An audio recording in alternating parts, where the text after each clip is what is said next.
ప్రకాశం జిల్లా దర్శి ఎంపీడీఓ కార్యాలయ ఆవరణలోని doctor BR Ambedkar విగ్రహం వద్ద రాష్ట్ర దళిత సేన ప్రజా సంఘాల ఆధ్వర్యంలో భారత రాజ్యాంగ 76వ ఆమోద దినోత్సవ సభ ఘనంగా జరిగింది. సభను కల్వకుంట్ల గోవింద ప్రసాద్ మాదిగ అధ్యక్షత నిర్వహించారు.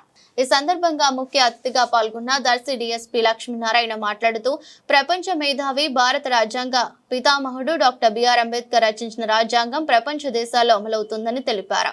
ఆయన కొనియాడుతూ ముందు చూపుతో రచించిన డాక్టర్ అంబేద్కర్ యావత ప్రపంచాన్ని ఏకతాటిపై నడిపిన మహానుడని తెలిపారు. లక్ష్మీనారాయణ ప్రపంచ దేశాలలో రాజ్యాంగమే అజేయమని పేర్కొన్నారు.